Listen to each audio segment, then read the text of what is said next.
नमस्कार, आप देख रहे हैं कुरुक्षेत्र, आपके साथ मैं हूं स्वाति श्रीवास्तव। कुरुक्षेत्र में आज हम बात करेंगे बीजेपी की कार्य समिति की बैठक की, क्योंकि उत्तर प्रदेश का जो रास्ता है वो दिल्ली से होकर गुजरता है। ऐसे में बीजेपी 80 सीटों पर पूरा फोकस बनाए हुए है और आज एक बड़ी बैठक कार्य समिति की चल रही है इस वक्त भी, और बहुत सारे मूल मंत्र बैठक में कार्यकर्ताओं को और बीजेपी के नेताओं को मिल रहे हैं। मुख्यमंत्री योगी आदित्यनाथ इस बैठक में मौजूद रहे। भूपेंद्र चौधरी की अध्यक्षता में ये पूरी बैठक हुई और बहुत सारी बातों का जिक्र हुआ उत्तर प्रदेश को लेकर कि किस तरीके से 80 सीटों का जो लक्ष्य है 2024 को लेकर निर्धारित किया जाए।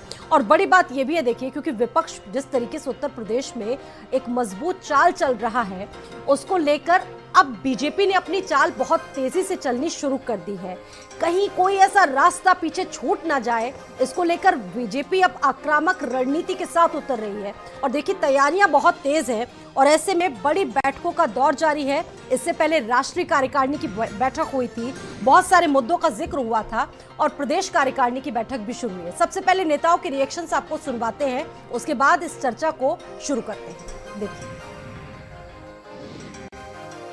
आदरणीय प्रधानमंत्री मोदी जी के नेतृत्व में, उनके मार्गदर्शन में देश की आबादी के सबसे बड़े राज्य उत्तर प्रदेश में पहली बार कोई सरकार 5 वर्ष का कार्यकाल पूरा करने के उपरांत फिर से 2/3 बहुमत के साथ गठित हुई प्रदेश सरकार ने देश और विदेश से बड़े पैमाने पर रोड शो आयोजित किए, जिससे प्रदेश सरकार के माननीय मंत्री और अधिकारियों ने भाग लिया। इतनी बड़ी संख्या में निवेशक उत्तर प्रदेश में निवेश के लिए सहमति दे चुके हैं, जिससे प्रदेश के अंदर भारी मात्रा में रोजगार और युवाओं को लाभ उसका मिलना। भारतीय जनता पार्टी झूठ की खेती करती है। इनका सांप्रदायिक चेहरा सबने देख लिया है। जिस तरीके से हिंदू मुस्लिम सिख ईसाई भाईचारे को इन्होंने तार तार किया, ऐसा लगता है कि ये मुख्यमंत्री प्रधानमंत्री नहीं बल्कि कोई धर्माचार्य बोल रहा है। तो यूपी की सभी 80 सीटों को लेकर बीजेपी का जो पूरा प्लान है, जो पूरा खाका है, कह सकते हैं ब्लूप्रिंट, वो तैयार है और ऐसे में कार्यकर्ताओं को मूल मंत्र दिया जा रहा है। और आज जिस तरीके से कार्य समिति की बैठक हुई, उसमें सीएम योगी बोले कि मोदी है तो मुमकिन है, ये वैश्विक नारा बन चुका है और प्रधानमंत्री के नेतृत्व में पूरा देश आगे बढ़ रहा है। देश ही नहीं बल्कि विदेशों में भी भारत को जो ख्याति मिल रही है वो किसी से छुपी नहीं है। इस पर हम चर्चा करेंगे। तमाम खास मेहमान इस वक्त हमारे साथ जुड़ चुके हैं। इस चर्चा में एक खास पैनल जुड़ चुका है कुरुक्षेत्र में। तारुफ करवाती हूँ, एसएन सिंह जी हमारे साथ हैं, प्रवक्ता बीजेपी से, बहुत स्वागत है। नवेश शिकोह जी हमारे साथ वरिष्ठ पत्रकार के तौर पर ज्वाइन कर चुके हैं। फखरुल हसन हमारे साथ जुड़ेंगे आपसे कुछ ही देर बाद। राज शर्मा जुड़ेंगे। आप सभी का बहुत स्वागत है। शुरुआत करते हैं इस चर्चा की, एसएन सिंह आपके साथ, क्योंकि देखिए कार्य समिति चल रही है, बैठक चल रही, बड़ी बैठक। इससे पहले राष्ट्रीय कार्यकारिणी की भी बैठक चली, बहुत सारी बातों का जिक्र किया गया। 2024 सीधा फोकस, लेकिन यूपी की 80 सीटें बहुत महत्वपूर्ण आपके लिए, कैसे बताना चाहेंगे? देखिए, अभी कुछ दिन पहले राष्ट्रीय कार्य समिति की बैठक हो रही है, उसके बाद आज प्रदेश कार्य समिति की बैठक हो रही है। फरवरी महीने में जिला कार्य समिति और मंडल कार्य समिति की बैठक होगी। भारतीय जनता पार्टी जो कार्यकर्ता बेस पार्टी है, जो कार्यकर्ताओं के बल पे कार्य करती है और अंत्योदय की परिकल्पना को पूरा करने का कार्य करती है, जन कल्याण के कार्य करती है, मुझे लगता है उसको लेकर हमको जनता के बीच में जाना है। और कार्य समिति कार्य करने के लिए जो समितियां होती हैं, उसमें विचारों का आदान प्रदान होता है। जो हमारे वरिष्ठगण होते हैं, जो तमाम जिलों के लोग आए हुए होते हैं, सबसे जानकारी को इकट्ठा करना, नई योजनाओं को बनाना और धरातल पर ले आना, लगातार ऐसे कार्यों को करते ही भारतीय जनता पार्टी, आप देखे होंगे 2014 से बड़ी जीत के साथ लगभग 20 बड़ी जीतों को हासिल की। और भारतीय जनता पार्टी जो कहती है वो करती है। आज भारतीय जनता पार्टी का सबसे सुंदर नारा क्या है? सबका साथ, सबका विकास और सबका विश्वास। आदरणीय राष्ट्रीय अध्यक्ष जी ने यही कहा और आज हमारे प्रदेश अध्यक्ष जी, आदरणीय मुख्यमंत्री जी ने भी यही कहा कि भारतीय जनता पार्टी जो भी योजनाएं लेकर आती है वो सबके विकास के लिए लेकर आती है। क्योंकि पहले की जो पूर्व सरकारें थी, क्षेत्रवाद, जातिवाद, संप्रदायवाद, कर्फ्यूवाद, अपहरणवाद, पता नहीं कौन कौन से वाद लेकर कार्य करते थे। भारतीय जनता पार्टी की सरकार केंद्र में भी चल रही है और उत्तर प्रदेश में भी चल रही है। 2014 में बड़ी जीत केंद्र में होती है, उसमें भी बहुत बड़ा योगदान उत्तर प्रदेश का रहता है। 2019 के लोकसभा चुनाव में भी उत्तर प्रदेश का बहुत बड़ा योगदान रहता है। हम 2024 की तैयारियों में पूरी तरह से जुड़ गए। संगठनात्मक स्तर पे, सरकार के स्तर पे हर जिले में प्रवास कार्यक्रम लगाए जा रहे हैं, हमारे सांसद के द्वारा, हमारे विधायक के द्वारा, हमारे वरिष्ठ गणों के द्वारा, कार्यकर्ता के द्वारा। और यही तो होता है, कई लोग सिर्फ लास्ट में आते हैं, ईवीएम पर सवाल उठाने आएंगे, बवाल मचाने जाएंगे, और हम कार्य करते हैं। आप देखिए आज सड़कों का जाल बिछ रहा है। आज देश में कहीं सबसे ज्यादा एयर कनेक्टिविटी है, उत्तर प्रदेश आज किस नाम से जाना जा रहा है? रैपिड रेल के नाम से। डिफेंस कॉरिडोर वाला उत्तर प्रदेश, अमूल फैक्ट्री वाला उत्तर प्रदेश, सबसे ज्यादा एक्सप्रेसवे वाला उत्तर प्रदेश। इस तरह से अगर हम विकास के कार्य करेंगे तो निश्चित तौर पे उत्तर प्रदेश की जनता का आशीर्वाद मिलेगा। और आप देखी होंगी 37 साल बाद उत्तर प्रदेश की जनता ने उत्तर प्रदेश के ही इतिहास को बदलते हुए उसकी सरकार बना दी जो सत्ता में था। इसी विश्वास और भरोसे को लेकर लगातार डबल इंजन की सरकार कार्य कर रही है। और हम आपको भरोसा दिलाते हैं कि जिस तरह से 2014 और 19 में भारतीय जनता पार्टी की उत्तर प्रदेश में बड़ी जीत हुई, हमारे कार्यों के दम पे, विकासवादी कार्यों के दम पे, राष्ट्रवादी कार्यों के दम पर पुनः 2024 में जो केंद्र में भारतीय जनता पार्टी की सरकार बनेगी, वहां उत्तर प्रदेश से एक बहुत बड़ी जीत होगी। हम 80 के लक्ष्य को निर्धारित करके चलें। ठीक है, पूरा फोकस उत्तर प्रदेश है इस वक्त 2024 को लेकर, क्योंकि उत्तर प्रदेश का जो रास्ता है वो दिल्ली से होकर गुजरता है। नवेद जी का भी एक रिएक्शन यहाँ पर ले लेते हैं। नवेद जी, आप कैसे देख रहे हैं तमाम चीजों को? देखिए, भारतीय जनता पार्टी की इस मामले में तारीफ करनी होगी कि उनका चिंतन मनन, मीटिंग्स, कार्य समिति की बैठक हो, या ये तो एक रूटीन प्रक्रिया है जैसा कि है। हाँ। लेकिन मुख्य बात यह है कि जनता के बीच जाने के रास्ते तय करती रहती है भारतीय जनता पार्टी। और ये वो समय है जब लोकसभा को करीब 1.25 साल बचा हुआ है। इस बात के मद्देनजर आज की तारीख में सबसे ज्यादा सक्रिय भारतीय जनता पार्टी नजर आ रही है, जबकि भारतीय जनता पार्टी के लिए अभी तक काफी आसान रास्ते दिख रहे हैं। फिर भी उनका मेहनत, परिश्रम और उनका अनुशासन जो है वो नजर आ रहा है। इस बात में कोई शक नहीं। अगर उत्तर प्रदेश की बात की जाए तो जिस तरीके से देश में नरेंद्र मोदी जी की लोकप्रियता है, प्रधानमंत्री जी की लोकप्रियता है, उतनी ही लोकप्रियता योगी आदित्यनाथ जी को लेकर भी है। काफी सकारात्मक उनकी लोगों की राय आ रही है सामने, क्योंकि उनकी योजनाएं, उनके काम करने का तरीका, उसके बाद भी जिस शिद्दत से वो चुनाव की तैयारियां कर रहे हैं, मुझे लगता है विपक्षी दलों को भी ये सीखना चाहिए। आज के समय भारतीय जनता पार्टी काफी मजबूत है, विपक्षी दलों में एकता नहीं है, और ये कहा जा रहा है। तमाम जो राजनीतिक पंडित है वो ये कह रहे हैं कि यूपी में कम से कम भाजपा से लड़ने के लिए 40-50% वोट चाहिए, और आज किसी के पास में, किसी विपक्षी दल के पास अगर नहीं है तो एक यूनिटी सामने आना चाहिए थी। फिलहाल कोई यूनिटी नजर नहीं आ रही है, और बिल्कुल रास्ता साफ होने के बाद भी भाजपा जिस शिद्दत से मेहनत कर रही है, और भाजपा का जो नेतृत्व है वो अपने कार्यकर्ताओं को जनता के बीच जाने का जो एक पथ प्रशस्त कर रहा है। यानी कि ये जो बैठकें हो रही हैं उसके जरिए वोटरों को एकजुट करने की पूरी तैयारी बीजेपी के पास है, पूरा एक्शन प्लान उनके पास में है। बिल्कुल। फखरुल हसन जी भी हमारे साथ समाजवादी पार्टी से जुड़ चुके हैं। बहुत स्वागत है फखरुल हसन जी आपका। बीजेपी में कार्य समिति बैठक हो रही है, इससे पहले राष्ट्रीय कार्यकारिणी की बैठक हुई, बहुत सारी बातों का जिक्र किया। आज सीएम योगी आदित्यनाथ ने कहा कि मोदी है तो मुमकिन है, ये वैश्विक नारा बन चुका है, और बहुत सारी बातों का जिक्र किया। सबका साथ, सबका विश्वास का मूल मंत्र दिया, और कहा कि विजेता भाव के साथ बीजेपी आगे बढ़ती है। लेकिन सर, बड़ी बात यह है कि विपक्ष के पास क्या तोड़ है बीजेपी के रथ को रोकने का? देखिए, पहले तो हम आपके सबका साथ, सबका विश्वास की ही बात कर लेते हैं। ये उत्तर प्रदेश देश का सबसे बड़ा प्रदेश है, और यहाँ पे डीजीपी है, डीजीपी पूर्णकालिक नहीं है। तो दिल्ली और लखनऊ का जो झगड़ा है वो सबको पता है, इसलिए कौन कैसे काम कर रहा है, भारतीय जनता पार्टी में क्या चल रहा है, ये पूरा देश जानता है आज। और भारतीय जनता पार्टी के प्रवक्ता, हम उनको बहुत देर से सुन रहे थे। अरे कम से कम मैनिफेस्टो तो उठाइए 2014 का, बताइए तो जो नौजवानों से वादे किए थे 2 करोड़ रोजगार के, उनका क्या हुआ?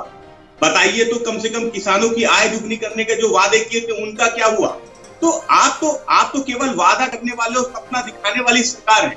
आप तो 2022 के चुनाव में कहा था कि हम सरकार बना लेंगे तो दिवाली और होली में गैस सिलेंडर देंगे। अरे उन वादों का क्या हुआ? केवल वादे कर लेने से और मैनेजमेंट कर लेने से, आपका मैनेजमेंट अच्छा है, मैं मानता हूँ, आप झूठ अच्छा बोल लेते हैं, आपके झूठ का जवाब किसी के पास नहीं है। देश में कोई राजनीतिक दल नहीं है जो आपके बराबर झूठ बोल पाए और आपके बराबर झूठ को जोर जोर से बोल पाए। तो देखिए, समाजवादी पार्टी आदरणीय अखिलेश यादव जी के नेतृत्व में लगातार समान विचारधारा वाले दलों को एक साथ एक मंच पिलाने का लगातार प्रयास कर रही है और हमें पूरा विश्वास है कि गैर कांग्रेसी गैर भाजपाई एक गठबंधन देश में 2024 से पहले सामने आएगा और भारतीय जनता पार्टी को रोकने के लिए वो गठबंधन काफी होगा। भारतीय जनता पार्टी जो आज 80 सीटें जीतने का सपना लेके चल रही है, उनकी झोली में खाता भी नहीं खुलेगा, हमारा ये पूरा विश्वास है। क्योंकि आदरणीय अखिलेश यादव जी अक्टूबर से अब तक लगातार के दौरों पे हैं, लगातार देश के दूसरे राज्यों में भी दौरे कर रहे हैं और प्रदेश में रुके नहीं। और हम लोग कार्यकर्ताओं में इसको लेके आत्मविश्वास है, हमें पूरा भरोसा है अपने नेता पे कि भारतीय जनता पार्टी हसन जी, लेकिन सवाल ये भी है, क्या कांग्रेस को लिए बिना विपक्ष की नैया पार होगी? क्योंकि एक कांग्रेस प्रमुख चेहरा है।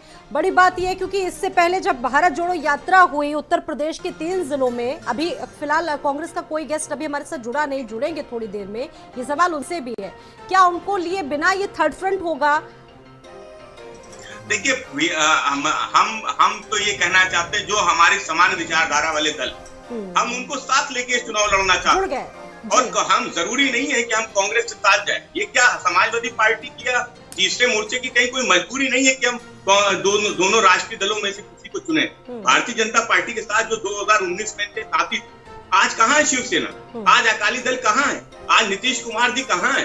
तो भारतीय जनता पार्टी केवल झूठ बोलने का काम कर रही है, बड़ी बड़ी बातें करने का काम कर रही है, लेकिन जो सहयोगी थे इनके 2019 के, वो सहयोगी इनको छोड़ के जा चुके और जो समाजवादी पार्टी के साथ दूसरे हम लोग लगातार प्रयास कर रहे हैं, लगातार पूरे देश से सहयोगी हमारे बनते जा रहे हैं और हमें लगता है हम भारतीय जनता पार्टी से ज्यादा गेन करेंगे पूरे देश की राजनीति। देखिए, एक सबसे पहले हसन जी ने एक सवाल उठाया कि मैनेजमेंट की सरकार है, और देखिए ये अक्सर सिर्फ समाजवादी पार्टी नहीं, दूसरी पार्टियां भी विपक्षी हमला बोलती है कि मैनेज बहुत अच्छा करती है बीजेपी की सरकार, जो इवेंट है उन इवेंट्स पर चलकर देश की जनता को गुमराह कर रही है बीजेपी की सरकार। देखिए, अच्छी बात है, अगर आपको मैनेज करने आएगा तभी आप 25 करोड़ को संभाल पाएंगे, क्योंकि 5 लोगों की जो परिवार है उसको तो आप संभाल नहीं पा रहे हैं। अब एक एक करके गिनाता हूं कि किस तरह से समाजवादी पार्टी एक झूठ वाली पार्टी है। जब कोरोना, अब सुन लीजिए भाई, अब तकलीफ करेंगे तो आप सुन लीजिए, आपके बीच में बोला नहीं, झूठे लोग सुन लीजिए, झूठी पार्टी सुन लीजिए, मैं कहूंगा झूठी पार्टी के प्रवक्ता सुन लीजिए, अपनी झूठ को सुन लीजिए, अपनी झूठ को सुन लीजिए। अब तकलीफ क्यों हो रहा? झूठ को बता रहे हैं, अपनी झूठ को झूठे प्रवक्ता सुनिए, समाजवादी पार्टी के प्रवक्ता सुनिए, अपनी झूठ को सुनिए, इनको चुप कराइए, इनके भोपू को बंद कराइए, इनके झूठ को चुप कराइए, इनके झूठ को देखिए। अब आप अपनी बात को रखिएगा ना सर, आप देखिए, खूब बोलिए। देखिए तकलीफ क्यों इनको हो रहा, क्योंकि मैं झूठ बताने जा रहा हूँ। जब वैज्ञानिक वैक्सीन बनाते हैं तो इनके एक झूठे नेता कहते हैं तो भारतीय जनता पार्टी की वैक्सीन है, एक झूठ। दूसरा, जब 403 वाली विधानसभा सीट में का चुनाव होता है तो इनके एक नेता कहते हैं कि 500 सीट तो हम ही जीत जाएंगे। जब बहुजन समाजवादी पार्टी से गठबंधन करते हैं तो कहते हैं कि पूरे जीवन में नहीं टूटने वाला गठबंधन है तो भारतीय जनता पार्टी को किनारे लगा देगा। तो सर्वाधिक झूठ बोलने वाले लोग, साधु सन्यासियों को अपमानित करने वाले लोग, चिलम जीवी कहने वाले लोग, झूठ बोलने वाले लोग, और सबसे बड़ा झूठ काशी में तो हर समय लोग जाते हैं, हम तो हर महीने जाते हैं। ये लोग कहते हैं कि अंतिम समय में जाया जाता है। निश्चित तौर पे अपने कर्मों का फल कर्म प्रधान विश्व कर राखा, जो जस करई सो तस फल चाका। अपने कर्मों का फल आज समाजवादी पार्टी भोग रही है। जवाब अभी भी नहीं दिया। अरे भाई, मैं बोल, उधर की बात मत, अरे सुनिए, ये बता कि अरे काफिला कैसे लूटा है, तकलीफ करने वाले आदमी को अब मैं बताना शुरू करूं। सुनिए, देखिए, हमारी सरकार में मऊ, मुजफ्फरनगर जैसे दंगे नहीं हुए, बुलंदशहर, अरे भाई झूठे आदमी, बीच में बोलने वाले आदमी, छोटे आदमी। सुनिए, हमारी सरकार जब से आई है मऊ मुजफ्फरनगर के दंगे नहीं हुए, बुलंदशहर बदायूं के दुष्कर्म नहीं हुए, मथुरा के रामवृक्ष यादव कांड नहीं हुए। वो लालहाती राइफलें कहाँ चली गई, कहाँ चला गया वो नारा, जो जमीन सरकारी है वो जमीन हमारी है। ये सब आपके समय में होता था। कहाँ वो जातिवाद, क्षेत्रवाद, अपहरणवाद चला गया। आज तो विकासवाद की बात हो रही है, राष्ट्रवाद की बात हो रही है, आज डिफेंस कॉरिडोर की बात हो रही है, रैपिड रेल की बात हो रही है, आज काशी कॉरिडोर के नाते कितना विकास हो रहा है। तकलीफ आपको हो रहा है, प्रदेश की जनता खुशहाल है। और मैं तो चाहूंगा कि प्रकाश से कुछ लोगों को तकलीफ होता है, जब भगवान सूर्य का उदय होता है तो कुछ चोर जैसे लोगों को निश्चित तौर पे तकलीफ होता है, लेकिन प्रदेश की जनता खुशहाल है। और मैं विश्वास दिलाता हूं कि भारतीय जनता पार्टी जो कार्य कर रही है वो क्षेत्र, जाति, धर्म देखकर कार्य नहीं करती है। चुनाव के समय में हो सकता है कि पार्टियों के अपने अलग अलग नारे होंगे, लेकिन आदरणीय प्रधानमंत्री जी, आदरणीय मुख्यमंत्री जी हमेशा ये कहते हैं सरकार सबकी है, सबके विकास के लिए कार्य कर रहे हैं। और इसी नाते MY फैक्टर समाप्त हो गया। आजमगढ़ में बड़ी हार हुई, रामपुर में बड़ी हार हुई, और लगातार भारतीय जनता पार्टी 20 बड़े चुनाव जीतते आ रही है। राज शर्मा ने भी हमें ज्वाइन कर लिया है। राज शर्मा का भी पक्ष जानना बहुत जरूरी हो जाता है, क्योंकि कांग्रेस से हैं और देश में एक प्रमुख विपक्षी चेहरा है कांग्रेस। देखिए, बीजेपी की अगर बात करें तो बैठकों का दौर जारी है। 2024 की जो रणनीति है वो साफ है। अगर उत्तर प्रदेश की ही बात कर ले, राहुल गांधी एक तरफ भारत जोड़ो यात्रा कर रहे हैं, उत्तर प्रदेश में कांग्रेस की तस्वीर अभी उतनी क्लियर नहीं हो पा रही है। कितनी तैयारियां आपके पास? राज शर्मा जी, उस दिन भी जब आप डिबेट में बैठे थे तो यही सवाल था, क्या कुछ तैयारियां चल रही हैं इस वक्त कांग्रेस की? मैं आपको स्वाति जी एक चीज बता दूं कि हमारी पार्टी की जो तैयारी चल रही है बिल्कुल ग्लास रूट पे चल रही है। अभी हम लोग 26 तारीख से इसी माह की 26 तारीख से हाथ जोड़ो यात्रा निकाल रहे हैं, जो यात्रा हमारी न्याय पंचायत तक जाएगी, हर ब्लॉकों में जाएगी, हर लोगों के घर घर डोर टू डोर जाएगी। और हमारे जो जितने भी कार्यकर्ता हैं, जितने भी प्रदेश के नेता हैं, सारे लोग जी चोर से मेहनत कर रहे हैं। मैं आपको एक चीज और बता दूं कि मैं अभी सुन रहा था कि एसएन सिंह साहब की, बीजेपी के प्रवक्ता जी की बातें। मैं एक ही बात कहना चाहता हूं कि इस प्रदेश को और देश को गुमराह ना करें। आप अपनी तैयारी करिए, सब पार्टियां अपनी मुकम्मल तैयारियां करती हैं, लेकिन जो सत्ता में होता है ज्यादा सवाल उसी से किए जाएंगे।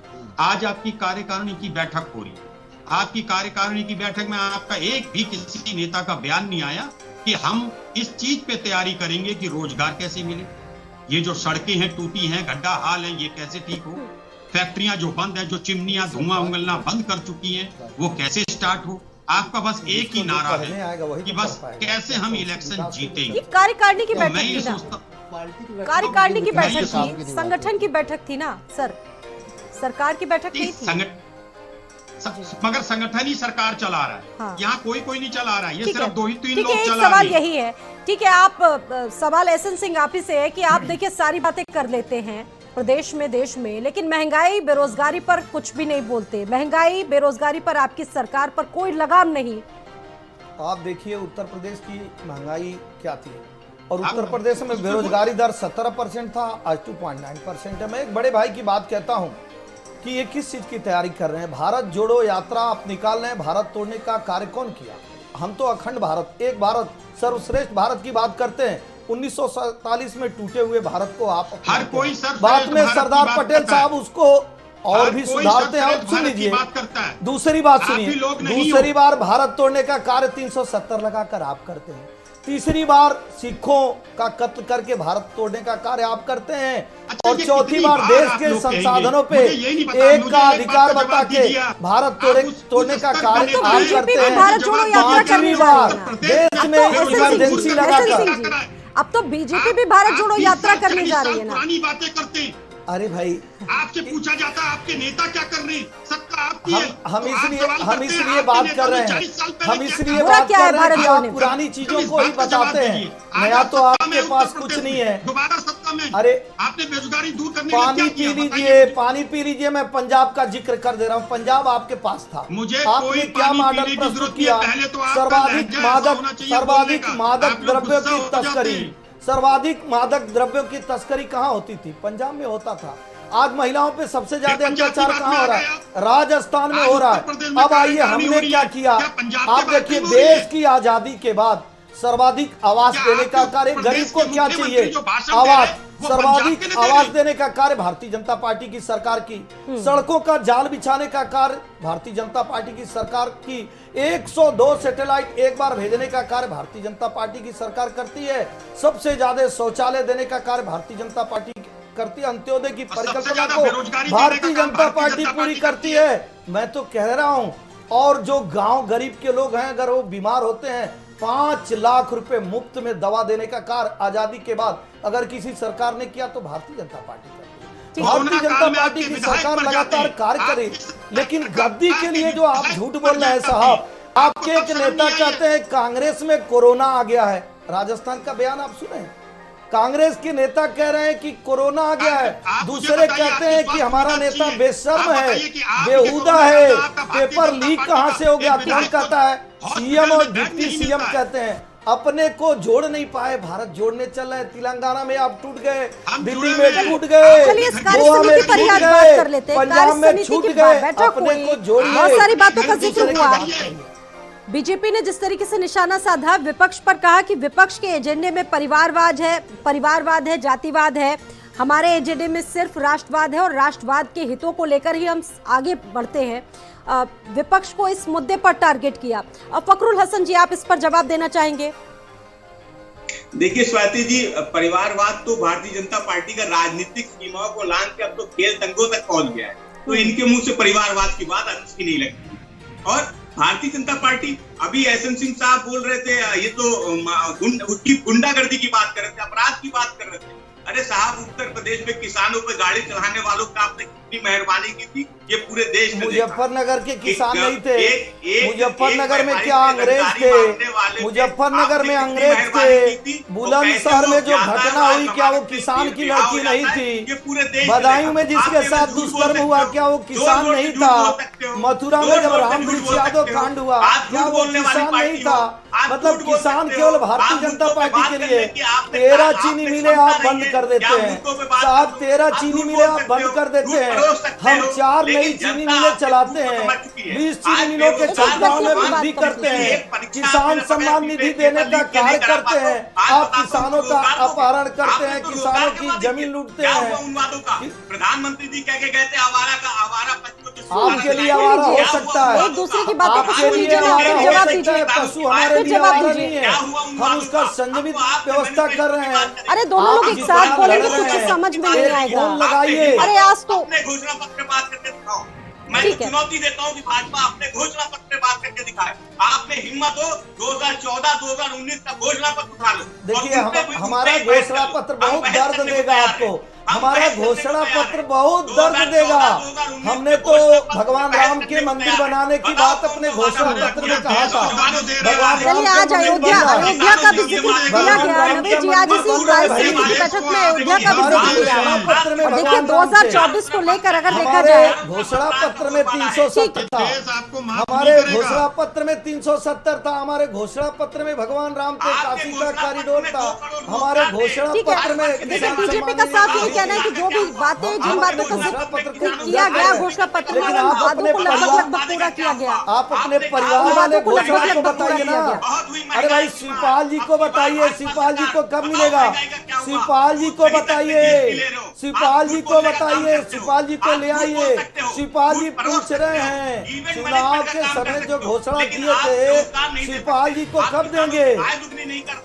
अरे वही तो बता रहा हूँ, महंगाई तो आपकी बढ़ाई हुई है, महंगाई तो आपकी बढ़ाई हुई है। लूट की महंगाई कौन किया? मेरठ में जो आपके सहयोगी थे, उनकी 600 दुकानें थी, न बिजली का बिल भरते थे, न कोई जीएसटी देते थे, लोगों का अपहरण करते थे, महिलाओं पे अत्याचार करते थे, बंदूक से डरवाते थे। आज कहाँ है? हमारी सरकार में बुलडोजर चल गया और दुबई में पनाह लिए हुए हैं, दुबई में पनाह लिए हुए। भाई, हम जनता के प्रति जवाब दे रहे हैं, जनता के प्रति जवाब दे रहे हैं, झूठे लोगों के प्रति जवाब दे रही है। व्यवस्था मजबूत हुई और इसी वजह से बेशक यहाँ पर आने को किसको तैयार दे रहे हैं? आपके समय में कानून व्यवस्था एक ऐसा मुद्दा था जो बहुत कमजोर कड़ी थी। बीजेपी बार-बार इस बात का जिक्र करती है।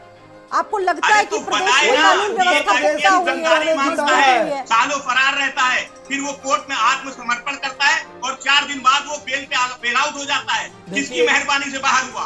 इसने इतनी मेहरबानी की कि जो सालों से एक आईपीएस एक फरार था, वो जो आता है ठीक है। आत्मसमर्पण करता है और कुछ दिन अरे बाद मऊ के रैयत का याद दिला रहे हैं। मऊ के रैयत का याद दिला रहे कारनामा कर पाएगी या जादू मऊ के कह रैयत सकते का कि याद वो दिला रहे हैं। बिखेर पाएगी 2024 में बीजेपी की लगातार हो रहे हैं और जिस मुख्य प्रदेश में याद थानों में दिला बलात्कार हो रहे जो हो वहाँ भारत ठीक है, में वक्त जाने पकड़ो के लसन। उसका याद दिला रहे हैं। ठीक है, उस प्रदेश की ठीक है। कानून व्यवस्था नवेद जी भी अपनी बिल्कुल बात कर जर्जर रहे है। हैं। परिवार की हम बात मानते मत हैं करिए, प्रदेश की परिवार कानून की व्यवस्था चर्चा मत करिए भाई, अरे ये प्रदेश विषय के लोग नहीं की है चर्चा भाई। हो रही है, चुप हो जाइए। परिवार वाली पार्टी चुप हो देखिए जाए। मुख्य बात यह है कि जो आप बात जो अरे आपका आज का अरे विषय है साहब, कि ये भारतीय क्रिकेट जनता खेलने पार्टी चलते जिस हैं। तरीके से राजनीतिक सीमाएं अपनी नाम तैयारी से कर रही है और अभी बात अंत हो गया है। अरे अब थोड़ा का शांत शुरू हो हो जाइए गया है, भाई। क्षमा हो जाइए, दूसरे को बोलने दीजिए। क्षमा करिए, प्रदेश की जनता ने जो ठीक है, दिया ऐसे है। ही, ऐसे आज ही, पकड़ो। चर्चा हो रही है इस बात की। जनता प्रतिनिधि अब सुन लीजिए। कुश्ती खेलते हैं। आज चर्चा इस बात की हो रही है कि भारतीय जनता पार्टी उत्तर प्रदेश में लोकसभा की तैयारी शुरू कर चुकी है और पूरी उसने कमर कस ली है। विषय आज आपका ये विपक्ष के है। पास तो और क्या सवाल है? इस बात का है कि भाजपा से मुकाबले के लिए जिस तरीके से विपक्ष की तैयारी होना चाहिए अभी नजर इसलिए नहीं आ रही है क्योंकि उनकी तैयारी का पहला स्टेप यूनिटी है और आपसी सामंजस्य और गठबंधन है। लेकिन अभी जो संकेत मिल रहे हैं वो भारतीय जनता पार्टी को बहुत अशुभ संकेत देने वाले संकेत मिल रहे हैं। कारण क्या है कि आपने देखा विधानसभा चुनाव में भाजपा से लड़ने के लिए विपक्ष को 45 प्लस चाहिए था, 40 प्लस चाहिए था वोट, लेकिन इतना वोट नहीं आया। फिर भी अखिलेश यादव जी अच्छा लड़े थे और उन्होंने भाजपा का पीछा किया, इस बात में कोई शक नहीं है। लेकिन लोकसभा में भाजपा शायद इससे भी अच्छा परफॉर्म इसलिए करे क्योंकि लोकसभा में प्रधानमंत्री के लिए उनके पास एक जोरदार चेहरा है, इसलिए शायद विधानसभा से भी ज्यादा मेहनत विपक्षी दलों को करनी पड़ेगी। अच्छा, विपक्षी दलों में कौन लड़ेगा भाजपा से? बिल्कुल। क्या कांग्रेस? यही एक सवाल मिनट है मुझे कि दे राज्यों दीजिए, में एक मिनट अलग-अलग प्लीज। छत्रप क्या तैयार हैं। कांग्रेस लड़ेगी? अगर 5% भी उसका वोट बढ़ जाएगा, कांग्रेस सेपरेट, तो क्या लड़ पाएगी? नहीं लड़ पाएगी ना। 5% भी बढ़ जाएगा। बसपा ने कह दिया है हम अकेले लड़ेंगे। समाजवादी पार्टी के मुखिया इस वक्त थर्ड फ्रंट की तैयारी कर रहे हैं। वो ऐसे नेताओं के साथ बैठ रहे हैं जिनका यहाँ नामो निशान नहीं है, जबकि जरूरत इस बात की है कि उत्तर प्रदेश में कांग्रेस के साथ उनकी ट्रेनिंग होना चाहिए थी। माना कांग्रेस के साथ उनका अनुभव अच्छा नहीं था, वो हार गए थे, लेकिन कांग्रेस का बहुत कम जनाधार है यहां पर। लेकिन लोकसभा में अगर माइनॉरिटी वोट कांग्रेस की तरफ बिखर गया तो ना सपा रहेगी ना कांग्रेस रहेगी और बल्ले बल्ले कांग्रेस बीजेपी की हो जाएगी। बीजेपी जो अपना लक्ष्य 80 सीटों को कर ले जाएंगे, तो ये कम से कम राज शर्मा जी, जी देखिए अखिलेश यादव का जिनका आप जिक्र कर रहे हैं नवेद जी, भारत जोड़ो यात्रा में अखिलेश यादव को इनवाइट किया गया था लेकिन बहुत ज्यादा रुचि नहीं दिखाई। वो तेलंगाना पहुंच गए, कहा कि कांग्रेस जो है वो भाजपा जैसी है। एक बयान उनका आया। वो चेहरा नहीं मानते राहुल गांधी को, क्योंकि थर्ड फ्रंट की बात कर रहे हैं। राज शर्मा जी, ठीक है, फखरुल जी आप जवाब दीजिए इस पर। देखिए कांग्रेस की भारत जोड़ो यात्रा उत्तर प्रदेश आई थी, उससे उत्तर प्रदेश का जो रास्ता था वो दिल्ली से होते हुए आया था। अगर कांग्रेस जो है समान विचारधारा वाले दलों को एक साथ लेके चलने का प्रयास करती तो पहले अरविंद केजरीवाल जी को साथ ले लेते, लेकिन उत्तर प्रदेश की सीमा में घुसते हैं उस समय वो हमसे कहते हैं कि हमारे साथ। तो देखिए अगर कहीं लड़ने के लिए उनको अगर समान विचारधारा वाले दलों को एक साथ लेना है तो उसकी तैयारी की जाती है। कांग्रेस मैं समझता हूँ उनकी तैयारी ऐसी नहीं है कि वो सभी को साथ लेके चल सके। और हम अभी नावेद सिकोली जी को भी सुन रहे हैं, मैं उनसे बता देना चाहता हूँ कि आपने कहा कि उत्तर प्रदेश में उन दलों का क्या दखल है, मैं बताना चाहता हूँ कि उस रैली में अरविंद केजरीवाल जी भी, और मैं नहीं समझता कि आप ये सोचते हैं कि अरविंद केजरीवाल जी का उत्तर प्रदेश में कुछ नहीं है। तो अभी आने वाले समय में आपकी संख्या कितनी है फखरुल जी? लोकसभा में आपकी कितनी संख्या है?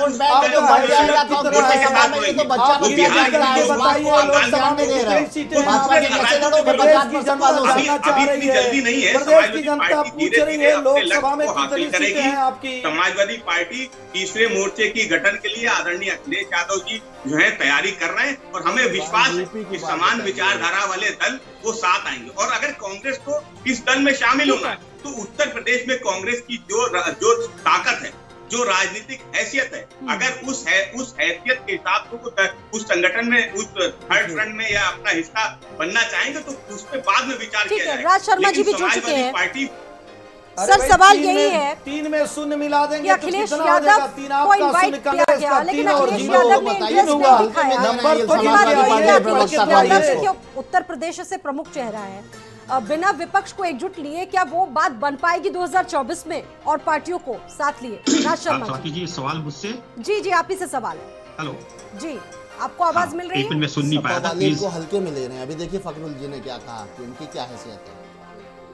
समाजवादी पार्टी आपको बहुत एक हल्के तो में ले रही हेलो है। स्वाति जी, मैं आपकी जी, आवाज जी, सही जी। आपकी आवाज सुन नहीं पाया था सही से। जी, आपको आवाज मिल रही मेरी? अब मिल रही है। जी देखिए, सवाल यही है कि अभी देखिए लगातार आपकी भारत जोड़ो यात्रा उत्तर प्रदेश के 3 जिलों को कवर करने पहुंची। अखिलेश यादव को इनविटेशन दिया लेकिन उन्होंने बहुत ज्यादा इंटरेस्ट नहीं दिखाया। तेलंगाना चले गए अखिलेश यादव। बड़ी बात यह है कि आप बिना अखिलेश यादव को और पार्टियों को, विपक्षी पार्टियों को साथ लिए वो बात बन पाएगी 2024 के लिए आपकी? देखिए, अखिलेश जी नहीं आए, ये उनके उनके जवाब इससे अच्छा, मेरे से अच्छा वो ही दे सकते हैं। मैं इस बात में अभी दिन भी पड़े हैं, मगर बस मैं इतना अपनी पार्टी के लिए कह सकता हूं कि हमारी पार्टी की पूरी मुकम्मल तैयारी है और हम लोग जब ब्लॉक स्तर तक में जा रहे हैं, कार्यकर्ताओं को मुस्तैदी करते तैयारी करने के लिए कह रहे हैं। और अभी हमारी भारत जोड़ो यात्रा खत्म होगी 30 तारीख को, लेकिन हम 26 तारीख से हाथ जोड़ो यात्रा शुरू कर रहे हैं, मैं आपको बता दूं। और आप इस बात से तो मुतमईन हो जाइए कि हमारी पार्टी अच्छे रिजल्ट देगी, जिसकी शायद विपक्षी लोगों को उम्मीद भी नहीं होगी। इस बार भारतीय जनता पार्टी का तो मैं दावा कर सकता हूं कि इनकी पता चल जाएगा कि ये कहां पे खड़े। इन्होंने जो धोखा दिया, पब्लिक ने, प्रदेश की जनता ने इन्हें दूसरी बार मौका दे दिया कि हो सकता है कि पहले बार की गलती को ये सुधार ले। लेकिन सर सवाल यही है कि 24 को क्या ऐसे ही समझा पाएंगे आप? 24 को कितना मजबूती से आप कवर करने की कोशिश कर रहे हैं? क्या तैयारियां हैं? क्योंकि धरातल पर उतना दिख नहीं रहा है, तस्वीरों में उतना दिख नहीं रहा है अभी। मैं स्वाति जी एक बात कह देता हूं, जो चीज कभी कभी धरातल में दिख नहीं रही होती हैं, लेकिन वो अंदर हो रही होती हैं। ये जरूरी नहीं कि दिख रही हो। हमारी तैयारी है, हमें पता है कि हम भारतीय जनता पार्टी की तरह झूठ नहीं बोलेंगे कि 80 की 80 सीटें जीत जाएंगे। 80 की 80 इनका तो बस नहीं चलता। ये तो कहते हैं 80 में 84 सीट जीत जाएं। ये 4 सीट गुजरात से भी ले आएंगे, इनका क्या भरोसा है। लेकिन हमारी मुकम्मल है और इस बात से आप निश्चित रूप से कितनी सीटें कह सकते हो, निश्चिंत हो जाइए कि हमारी जो तैयारी है कितनी वो सीटें हैं बेहतरीन आपकी? तैयारी है और पिछले चुनाव जो भी गए उससे अच्छा प्रदर्शन करेंगे। ठीक है, S N Tripathi ji counter कीजिए। देखिए, अभी हमारे फखरुल भाई और कांग्रेस के भाई दोनों लोगों ने कहा, फखरुल जी ने कहा कि अक्टूबर महीने से अखिलेश जी कार्य करना शुरू किए हैं। हम 2014 से कार्य कर रहे हैं, लगातार कार्य कर रहे हैं। और अखिलेश जी कोर्ट से जो हाथ निकाले वो अक्टूबर से कह रहे हैं कि अब हर जगह जा रहे हैं। और कांग्रेस के बड़े भाई कहे, कांग्रेस के बड़े भाई ने कहा, अरे भाई सुन लीजिए, तकलीफ वाले आदमी, मैं आपके बीच में नहीं बोला, सुन लीजिए, तकलीफ वाले भाई सुन लीजिए, फिर आपकी बात आएगी, गाली दे लीजिएगा। फखरुल भाई आप तो अच्छे प्रवक्ता हैं। मैंने कहा कि सामान्य विचारधारा वाले दलों को साथ लाने। अरे भाई मतलब बस आप सुनिए तो केवल आपका डिबेट होगा क्या? अरे आपका डिबेट होगा। हम बहुजन समाजवादी पार्टी की चर्चा नहीं कर रहे हैं। बहुजन समाजवादी पार्टी के साथ मिलकर आप डिबेट ही नहीं सुनना चाह रहे। आप सुनिए तो भाई, आप डिबेट तो सुनिए, आपको तकलीफ हो जा रही है। अच्छा ये बताइए भारतीय जनता पार्टी के फखरुल जी, आपके सहयोगी आपको छोड़ के चले गए, फखरुल जी, मैं आपको इस देश की जनता 2014 अरे मैं बोलना शुरू करूंगा, फिर चुप रहेंगे आप। मैं कह रहा हूँ आपको छोड़ के कौन गया? रात भर की छोड़ के आपको जा रहे हैं। बहुजन समाजवादी पार्टी छोड़ के आपके जा रही है। स्वार्थ वाले दोस्त आप ढूंढ रहे हैं, कोई नहीं मिल रहा है। हम तो कहते हैं गर्भहिया वाला आपने छोड़ कर आए हो, आपको पूछ कौन रहा है? पूछ कौन रहा है? संख्या कितनी है? संख्या बता दीजिए। पूरे देश में कितनी संख्या है भाई? परिवार वालों की कितनी संख्या है? परिवार वालों की कितनी संख्या है? किस बल पे चुनाव लड़ने जा रहे हैं? पूंजीपतियों की सरकार है। फखरुल जी परिवार की तो नहीं है ना? परिवार की तो नहीं है ना? परिवार की तो नहीं है ना? चाचा चाची भैया भाभी अपनी गिनती तो बता दो भाई। लोकसभा की गिनती कर लो, गिनती आती है कि नहीं? गिनती आती है कि नहीं? 3 और 0, सपा माने 3, कांग्रेस माने 0, 3 और 0,